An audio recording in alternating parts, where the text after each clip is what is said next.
June 17th, 2015, the world here in the Low Country as we knew it changed forever. Panic in the voice of the producer. Her words were, there was a shooting at the church and a senator is dead. 9 people dead inside a church, murdered tragically. Hard to explain and comprehend. They were in a place they didn't have to be. They were in a place where they wanted to be. They were in a place where they thought they would be safe. He just attacked the heart of that church, and it really, that church is the heart of Charleston. I think we were all in shock, not even thinking this could happen here, but in fact, it was unfolding right before our eyes.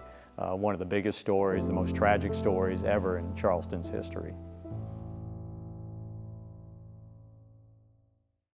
Amazing grace, how sweet the sound that saved a wretch like me. I was 10 years ago, the Charleston community was rocked by the unthinkable, a mass shooting at a historic downtown church. That night, we were all here at News 2 when those first reports came in. We held our breath, like everyone else, as we began to learn more about the tragedy that had just happened. Today, we remember the victims and survivors of the Mother Emanuel Church shooting as we bring you their stories 10 years later. Well, it was a Wednesday. It was a hot Wednesday. The temperature downtown that day, the high was 95. I do remember that. Live with coverage you can count on. This is News 2 at 5. Good evening. Thank you for joining us tonight. I'm Brendan Clark. And good evening, everyone. I'm Carolyn Murray. It is still very hot outside, and relief is not in the near future. I was here at the station a little before 9 o'clock, and we had a producer at the time, and she was sitting there kind of furiously pecking at her keyboard, and her feet were moving. She was you could tell she was anxious about something. And I asked her, I said, what's going on tonight? And she looked over her shoulder. She said, a shooting downtown. What caught my attention were a couple of words: Calhoun Street, Emanuel, and shots fired. We decided as a news team that Brendan should probably go out to that area of Calhoun Street to see what was going on, and I should probably go down to the anchor desk. I just grabbed a camera.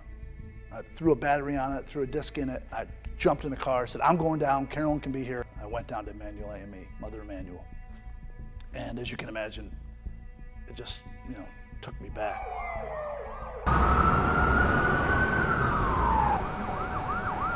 Blue lights, sirens, chaos. I couldn't believe what I was looking at. I didn't know what I was looking at.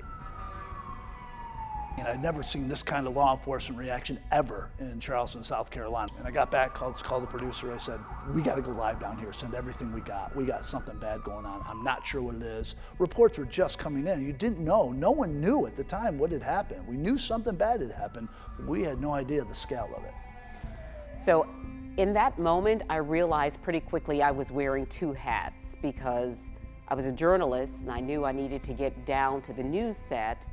But I also knew Emanuel, AME Church, shots fired. I knew my mother-in-law had spent the day in church because she'd been at a conference at Emanuel AME Church. Emanuel AME Church was as important to my mother-in-law as her children. This was her family, and she spent a lot of time in this church. In 2015, she was in her 80s already and had grown up in that church. And so I knew that she had been there all day, and so my immediate reaction was, I need to find out if she knows what's happening near Emanuel AME Church. Breaking news coming in right now. Good evening, everyone. Thank you for joining us tonight. I'm Carolyn Murray. News of a mass shooting at a downtown Charleston church with multiple injuries, possible fatalities. So it came down, live trucks, photographers, cameramen, law enforcement, people, curious onlookers. You can see police have this area on lockdown. No one's going anywhere. It's as far as we're going. And a buddy of mine, a friend, EMS, fire department, comes down Calhoun Street where I was. I was at the corner of Meeting and Calhoun at the gas station, right there at the gas station. Mother Emanuel behind me. He comes by, I'm like, hey man, what's going on over there? Because we still just didn't know. And he just shook his head. He says, what I just saw was horrific. I can't put it into words, but it's just horrific. The hardest part for us was we started getting information. We were getting bits and pieces and pretty good information, reliable sources who may have been involved in this, but we couldn't go on TV and talk about it. And obviously that's our job, is to inform people, but we have to be respectful too. And we have to be right and accurate. I kept calling my mother-in-law, kept calling her cell phone. She wasn't answering, looking at information that's coming into my phone. And at some point during that evening, I get a text message from my niece. And she wrote, 9 people shot. And I wrote a single word back, impossible. We got moved back to the corner of King and Calhoun and kept getting updates. And then I remember that the big moment was when Mayor Riley and then Police Chief Greg Mullen came to hold a press conference. This is the worst night of my career. This is clearly a tragedy in the city of Charleston. And that's where they confirmed that 9 people had been killed inside that church. So at this point, we have 9 victims in this heinous crime that has been committed. And there was just a gasp because the media was there for this press conference, but everyone just around who heard that and you could just feel the bottom fall out. We have investigators that are out tracking leads that are coming in, and we will continue to do that until we find this individual who has carried out this crime tonight and bring him to justice. And now we have 9 people dead inside a church, murdered tragically. It was just, it's hard to explain and comprehend what was going on. You're trying to take in everything and relay this information to others. And immediately there are prayer circles and people praying. Speak to us, God. Yes, Lord. Speak, God. Speak to us, God. Speak, Lord.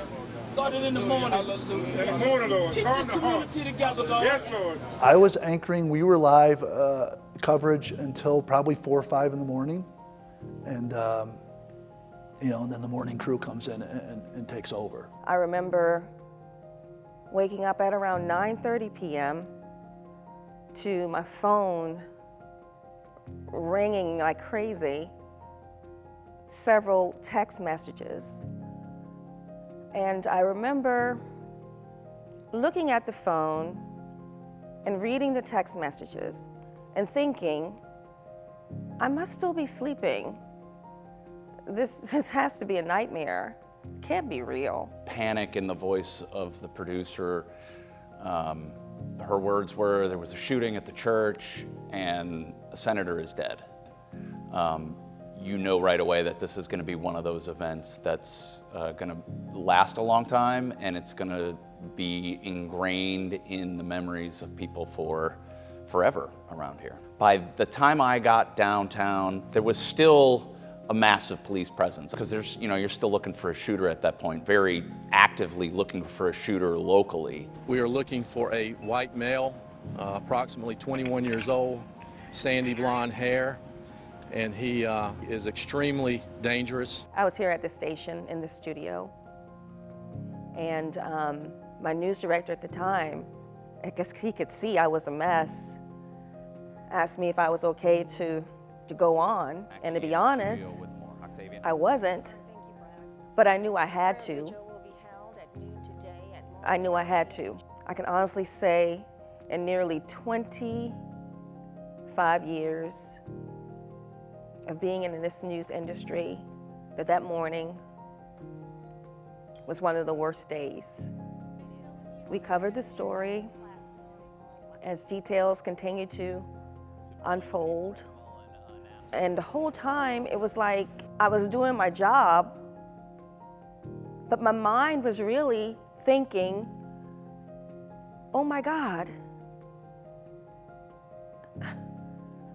Oh my God. I know people at Mother Emanuel. And to find out that we lost 9 beautiful souls, it was overwhelming. One thing I always remember, go back to how hot it was. Mayor Riley came in a suit at the time, and I always found that interesting. And he had later said, I came in a suit out of respect for knowing what had happened. That I couldn't come in a golf shirt. I needed to come and show respect for what had just happened, and that's why I put on a suit, and I came prepared to accept the worst and talk about it and begin the healing process. Really, there's a lot of uncertainty after that. This is a most unspeakable and heartbreaking tragedy. In historic Emmanuel AME Church, the mother church of the AME churches, to have a awful person come in and shoot them is inexplicable, obviously the most intolerable and unbelievable act possible. I go back to that news conference because that's a vision in my mind that's ingrained in that night when they talked about what had happened and basically said this was an act of violence, it was an act of racial violence, and we're not going to tolerate this. There was never anybody wavering, well, maybe it was this, maybe it was that. No, they called it exactly what it was. The only reason someone could walk into church and shoot people praying is out of hate. The only reason. That it is the most dastardly act that one can possibly imagine. And we will bring that person to justice as soon as possible.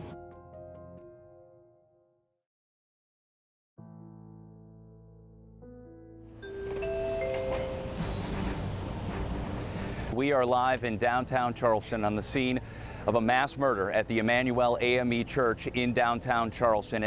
We got updates on a regular basis. It felt like they were coming fast and furious. And then that overnight period, there's a longer delay. All you know is that they're looking for this guy.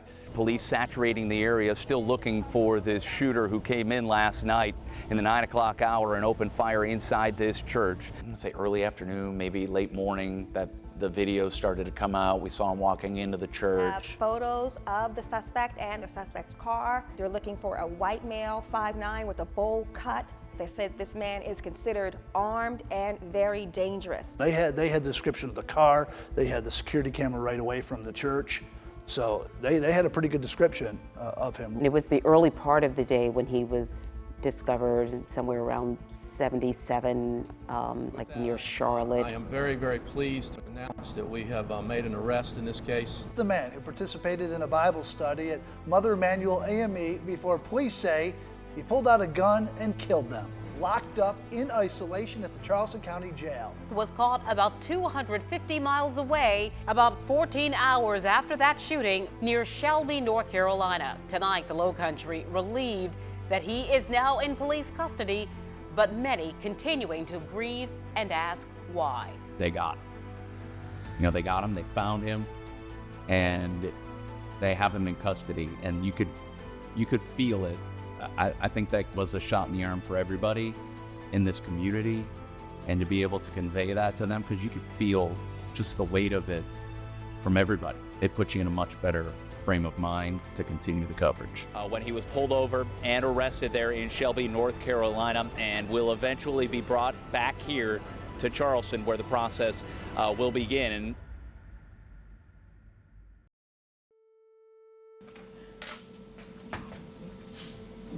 Today is June 19th, 2015, Charleston County Bond Court. When the bond hearing happened, I was in the back of the courtroom during the bond hearing. People were angry, people were confused, and we didn't know exactly what was going to happen. And then, one by one, the family members got up. Took something very precious away from me. I would never talk to her ever again. I would never be able to hold her again. But I forgive you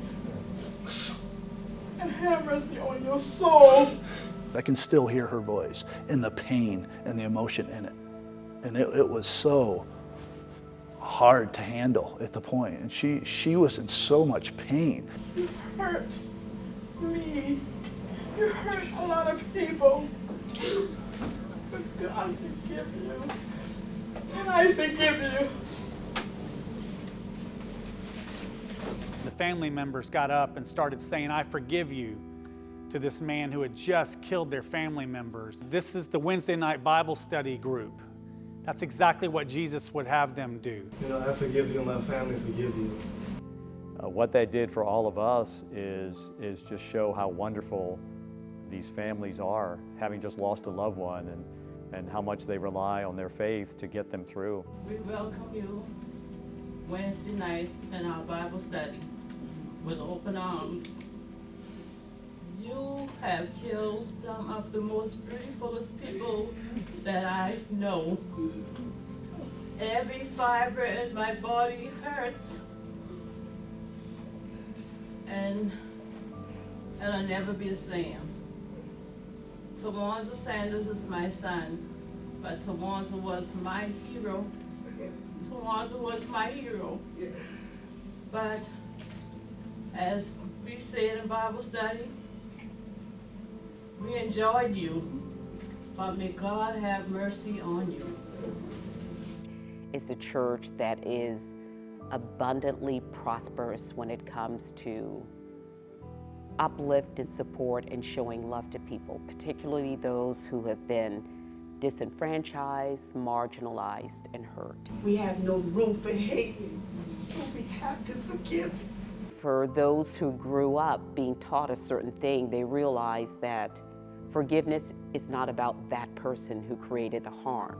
It is that I don't want to be locked in anger and hate. And I acknowledge that I am very angry.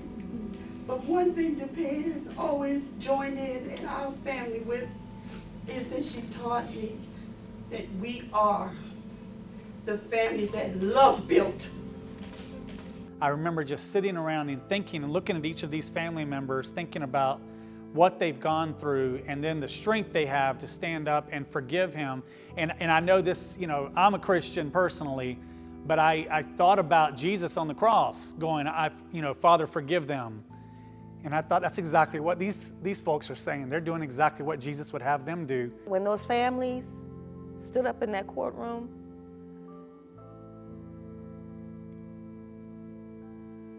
and they forgave that person, how could we as the community not do the same? That was the catalyst for our healing. No one has ever witnessed anything like that would happen in that courtroom. And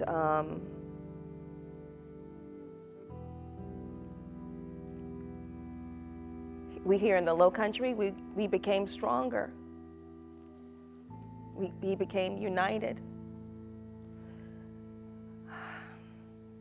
Because in the words of one of the victims, hate won't win. Although my grandfather and the other victims died at the hands of hate, this is proof, everyone's plea for your soul is proof that they lived in love and their legacies will live in love. So hate won't win. When the families of those 9 victims stood up one after the other to the monster who murdered their family members, they all said the same thing: we forgive you. And that to this day, I think more than anything kept this community as the beacon that it is to the rest of the country, to the rest of the world, that hate doesn't work here. It just does not. That level of forgiveness is a galvanizing moment for the fabric of this community that I venture to say will never be broken or matched anywhere else.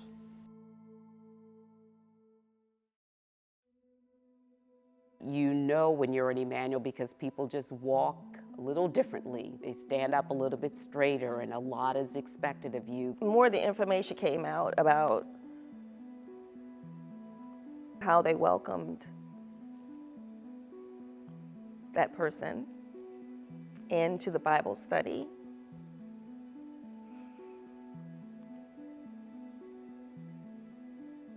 Just the more that we learn,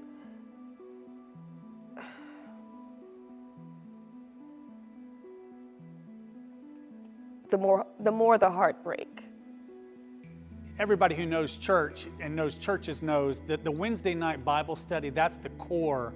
Those are the true believers in any church. And that's who had been attacked at Mother Emanuel. And these are people that a lot of us knew. There were so many heroes that night. Reverend Pinckney was a hero. There were people that were, from what we understand, that were, basically say, take me, don't take them. I think Barack Obama, the president, coming down and doing the eulogy, certainly was a big moment. What a life Clement Pinckney lived. What an example he set. What a model for his faith. Right.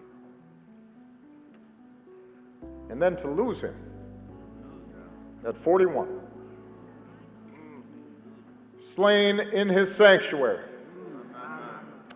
with 8 wonderful members of his flock: Cynthia Hurd, Susie Jackson, Ethel Lance, DePayne Middleton Doctor, Tawanza Sanders, Daniel L. Simmons, Sharonda Coleman Singleton, Myra Thompson. Good people. Decent people. To the families of the fallen, the nation shares in your grief. To have something like what happened at Mother Emanuel take place here at home with people that we know, it was the unthinkable. Ethel Lance, she was a friend of the family.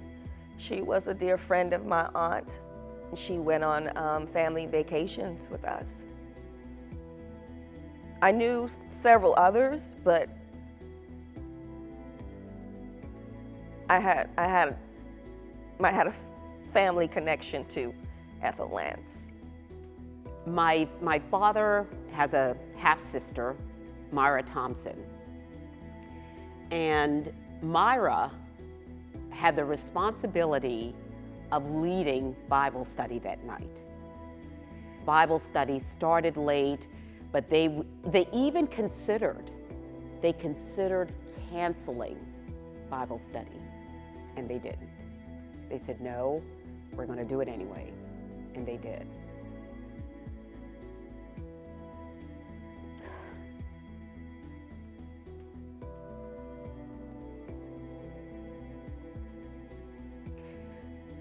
There is no way to describe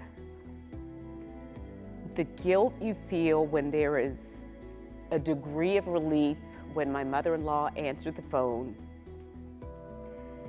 and told me that she didn't stay for Bible study. But then I knew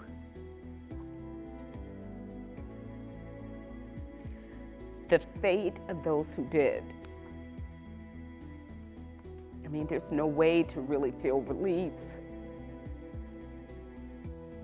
when there's so much sadness. My daughter and I, Kylie and I, went the next day, and there was a multitude of people who were placing flowers. It was pretty emotional, not gonna lie. A lot of tears.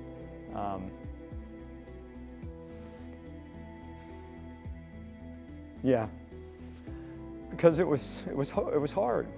It's the place I love so much. And I do remember that the day after. The community came together and placed flowers, and we were there and got to witness it, and it was hard. Every person who died that day left a legacy. Their stories become one that really gives people strength and brought a community together. Every time I drive by, I still think of it.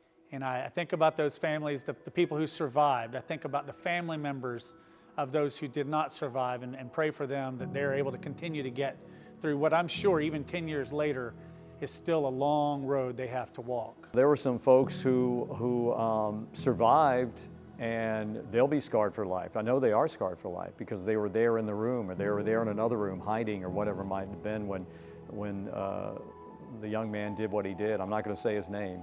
I think an important testament to how we continue to heal as we continue to remember them and who they were. Not remember the shooter, not remember that. I don't even, if you noticed, I don't even say his name. I'm not going to say his name. I don't respect him enough to say his name for the terrible things he did. Just to hear the accounts, I mean, can you imagine that you're told by that person, I'm going to let you live so you can tell this story? What story do you tell? I mean, it's a terrible story to tell.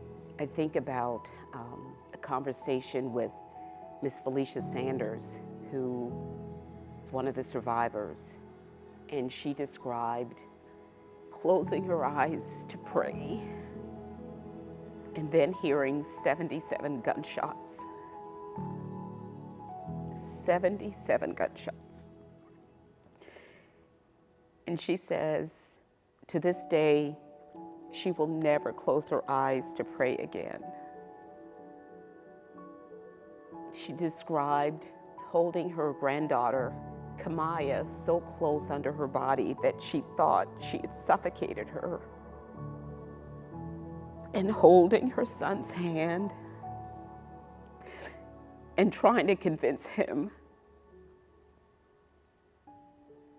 not to speak to Dylan Roof. When you think of the word resilience, they live it. Chris Singleton, who lost his mom, Sharonda Singleton, he was a baseball player, very good baseball player, and tells his story today. But he had a news conference at one of his baseball games the next night, and he stood up and said, you know, love is greater than hate. What I was going through doesn't even compare to what the families and the survivors were going through. I know I had a job to do, and I had to get the information out to the community, out to the low country. So, it wasn't about me. It was about making sure that we honored those victims and the survivors and the families.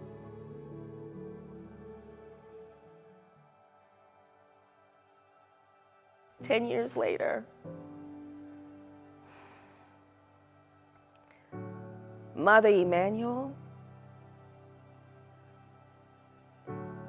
is the symbol of love, compassion, and forgiveness for the world.